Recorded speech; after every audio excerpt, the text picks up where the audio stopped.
Two of the highest priorities that we've had have been to expand access to treatment and to reduce the stigma that frequently hinders effective treatment and harm reduction efforts. And there's a lot been going on both those fronts. Certainly most recently the granting of the 1115 waiver that was announced last week. And Kevin Moore is going to give us an update on a lot of activity from DMHA. Good morning. It's good to be in front of you again. It was about a year ago when I stood in front of this group and talked about, I think we're going to get some federal money from the Hoosiers grant, and here's what we hope to do. Well, today I'm pleased to update you on what we have done with those dollars. I'd like to thank Ryan for his story today. It takes great courage to admit and talk in front of public forums about where you have been and where you are. But congratulations, Ryan, and thank you for sharing today. Months and couple of years around what should we be doing. I look at a lot of federal publications, a lot of reports from stakeholders and investors into this crisis, and it really has come down to these. If your state is doing these things, you are doing some of the right things. And if you look at that list, I'm going to talk about many of those today because Indiana is doing, in some fashion, all of those things on that list. Not all DMHA. Some of it is very locally based and community oriented, some done by the State Department of Health, our friends in law enforcement. But Indiana is doing a lot of the right things to address this. We often take a systems view of what we need to do to approach the opiate crisis. But as we heard from Ryan, success is one story at a time. And when you hear those stories, that is well worth, I think, the effort and the focus that has been put into this. Briefly, I wanted to talk about the treatment continuum for substance use disorders. This is for any substance use disorder, but particularly could be around opiates. And it ranges from everything from self-help and 12-step groups all the way through medication-assisted treatment and recovery residences. And on that list, everything but self-help and 12-step groups, the Division of Mental Health and Addiction has a role in certifying quality assurance, in helping expand access to those levels of treatment. For any of those elements in that treatment continuum, there's a significant criminal justice component or connection to folks to those levels of treatment. Many of those can have a faith-based component, they can have a character-based component, they may be connected to employment, they may have a broader health system connection. Many of them include family systems around when people engage in those levels of treatment. One thing we do advocate and support is that wherever people enter into that treatment continuum and however they move through that treatment continuum has to be based on clinical assessment of where that person is and that individual's choice, where they believe they are and where they believe they can get the best level of care based upon where they are in their recovery at this time. There's a great big map there. I apologize. I can get color copies of this for everyone, but it shows that as of the end of December, this is where our treatment providers are in Indiana. And I wish that was much larger because you can see where our 200 plus outpatient providers are located and our 18 opiate treatment programs, our nearly 50 inpatient and residential programs scattered throughout the state. The blue counties are those counties that have syringe exchange programs, and you'll see 4 counties that are white. There's not an addiction treatment provider in those counties, in Warren and Tipton and Union, and it's either Ohio or Switzerland County. So we've got some work to do in those parts of the state. I wanted to give you a picture kind of where we are now because that map will change dramatically based upon the new SUD waiver that was just approved and announced last week, and I'll talk about that in just a minute. Since January of last year, we've added 23 new addiction providers to the state's inventory, and we have 10 applications currently pending for additional providers. So we have 251 active addiction providers in the state, and 48 of those provide either inpatient or residential services. Plus, we have the 5 new opioid treatment programs that will come online by June the 30th. Part of our arsenal of how we are approaching access to care is through our Recovery Works program. That is a program that is state-funded, a line item right in our budget for connecting persons to mental health or substance use disorder treatment for persons who are in the criminal justice system with a felony. Since July of last year through the end of December, that should have been 2017, over 7,700 persons were enrolled. In the last fiscal year, we served over 14,000 folks in the Recovery Works program, and you will see that substance use disorder group treatment is the second most used service out of that group. So we believe those dollars are being very well spent by local providers on local programs and able to connect people with felonies to treatment. So next, I want to talk about where we are with our 21st Century Cures grant and what we've done in years 1, and these will go fairly rapidly, Jim. The first one is where we are with residential capacity. Prior to the Cures grant, we had about 800 residential treatment beds. Through our contracting and work over the last year, that has increased by 26% to 1,008 residential treatment beds across the state. It does, does that include, Becky, the Richmond beds? That does not include the 22 beds that we are planning to open up in Richmond next month that will be providing residential treatment in a unit at that state hospital. We talked last year and have implemented the ECHO project, which is a training and education program for healthcare system workers to identify and treat opiate addiction. We are partnered with Indiana University to provide this training for providers. This launches next month as well, and this year's focus will be on physicians, social workers, and community health workers.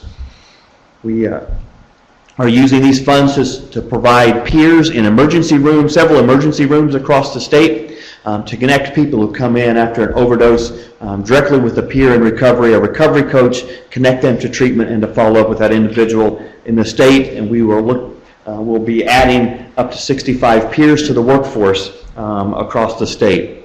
We are supporting PLA's efforts around integration of Inspect and the electronic health records in physicians' offices across the state. They had a large initiative. We're helping fund some small providers so they can make connection to that integration effort as well. Part of the Cures dollars helps us not only will help us fulfill a legislative mandate in funding some mobile addiction teams across the state. We have contracted with providers to provide 2 teams covering 14 counties across in the state. They're clustered together, and those teams include a licensed clinician, they include peers, and a prescriber, so we can provide the range of addiction services, can respond in a crisis when those pop up, and those teams then also connect individuals with local resources for referral and follow-up as needed. The part of our efforts this past year was to assist the state with naloxone distribution. We provided responders with naloxone across the state and have helped distribute 8,500 kits to the state police, Department of Natural Resources, and to local health departments to make sure that life-saving drug is available throughout the state. We are, one of the things is we started addressing the opiate crisis and substance use disorders in general was we've got to bring our workforce up to contemporary standards. We've got to have training available to them. We've got to grow that workforce. And we've been able to use the Cures dollars to bring in nationally recognized programs that will help increase the skills of our addiction treatment workforce, as well as grow that workforce. So we've had many trainings over the last several months. The part of the dollars has been used to really help us lay the groundwork for what the next iteration of our Cures dollars will help us do. Is there's lots of things we can do and need to do at the state level to support providers, to support interventions, to support recovery. But we know that the best efforts, as you heard from the Criminal Justice Institute, really happen locally. And we want to use these dollars to support those local efforts and are using it to support the model of recovery-oriented systems of care in a couple of communities this year, and then expand that work next year. really a recovery-oriented system of care in a local community takes your prevention folks, your treatment folks, your recovery systems that, such as housing and employment and education, and brings them together to say, as a community, this is how we're going to support recovery for folks in our locally so they can manage their recovery successfully. And then lastly, I want to talk a little bit about our anti-stigma campaign, which is to help communities and individuals undertake some fairly simple steps but comprehensive approaches to reducing stigma. We have launched the Know the OFACs campaign. Each of you have a folder that was given to you and has some promotional materials. There's a window sticker, what the facts are, and a larger poster for you to display in your office door. We have billboards across the state. For our law enforcement folks, this picture was taken by the passenger in a car, I'm sure. So just want to make sure that's clear. But we targeted those billboards in the 5 areas of the state where we are opening our new opioid treatment programs. So a little bit about the Know the OFACs campaign. It's really based on 3 pillars or 3 facts that we want to make sure people understand about opiate use disorder. Fact 1, it's a disease. Fact 2, there is treatment. And fact 3, recovery is possible. Simple, but we wanted to get that message out around the opioid use disorders. And again, we are targeting areas where we have our opioid treatment programs currently, as well as the new 5.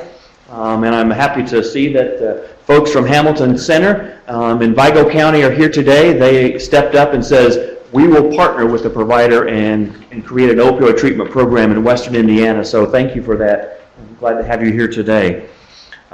It's a lot of work. It's a lot of community stigma around this level of treatment. And those providers in those new areas are really working to with local stakeholders and the community to understand what that treatment can do. So I want to talk a little bit about what each of us can do to reduce stigma real quick.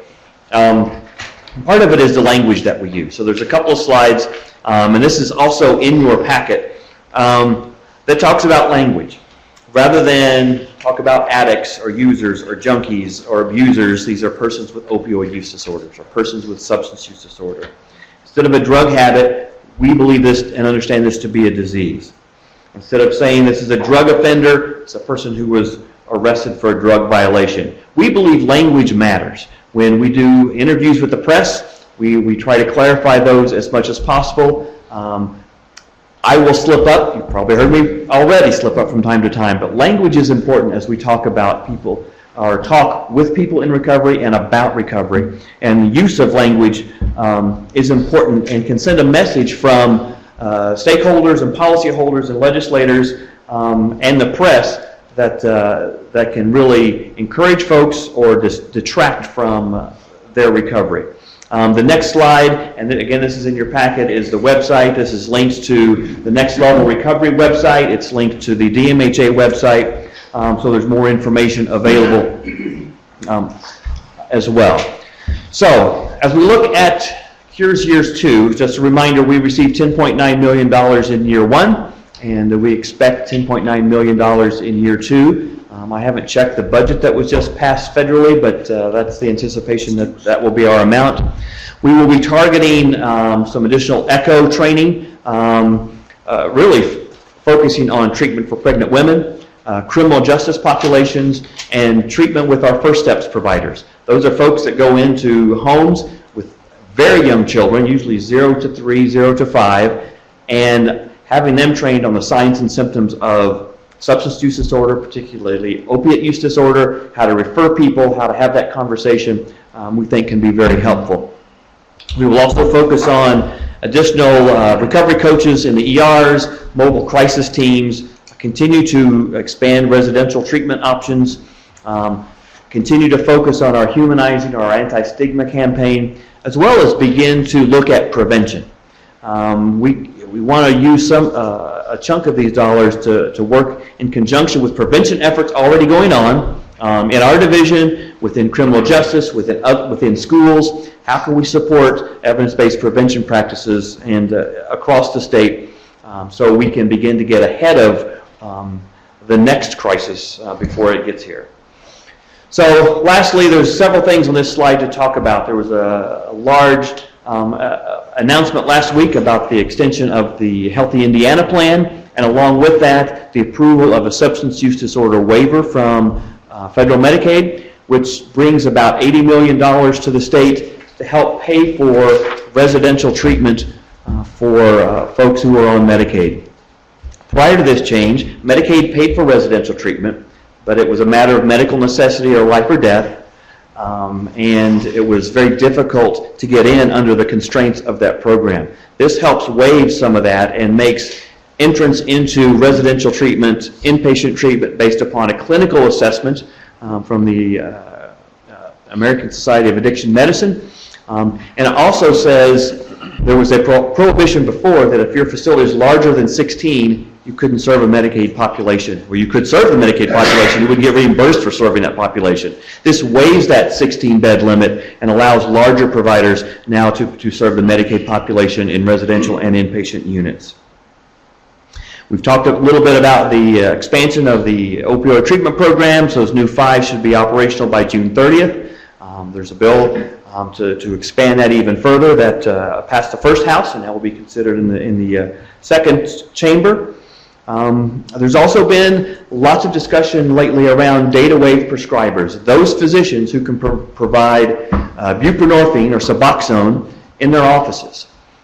Should they be licensed? Should they be registered? What do we know about them? And we know really very little about them. There's a list on the SAMHSA website of over 400 data waive prescribers in Indiana, but I can't tell you if they're all prescribing Suboxone or buprenorphine, if they're doing at the limit of 30 or if they're doing 100. So there's discussions around just who are they, where are they? One, so we can make sure we're referring people to the right folks, but secondly, what's the connection of the medication to ongoing addiction treatment and counseling? Again, we heard from Ryan, the medication is helpful, but it was those group interactions and that treatment that really made the difference for him. We want to make sure that those physicians understand what the best practice is. They know how to make the connections to treatment providers in their community, and there's actually follow-up and work with folks going through that treatment process. So continued discussion around those data waive prescribers I'm sure will take place. We're working to continue to certify recovery residences or sober living houses across the state through the National Association of Recovery Residences. Recovery Works will pay for a person to stay in a recovery residence if that's a level of care needed as they step down or increase their level of oversight in their recovery. I have to give a shout out to the Next Level Recovery website. It's a terrifically rich repository of information, not only about opiates, but about how to connect to care. We recently launched and announced on that site and on the DMHA website, you can find an addiction provider. They're all geo-mapped in the site, so you plug in where you are, what you're looking for, and it'll bring up the addiction services providers that are around you. That is kind of the forerunner to the announcement, the initiation in mid-March of the Open Beds 211 capacity resource platform that we will be launching. Dr. Walthall talked about that at the last meeting, but it's a platform where providers or families can go into the Open Beds system or call 211 and says, this is what I'm looking for, and they can pull up providers that have bed availability right at that moment. So you can make that connection in real time. And I think has the potential to be a real game changer as people look to connect to care.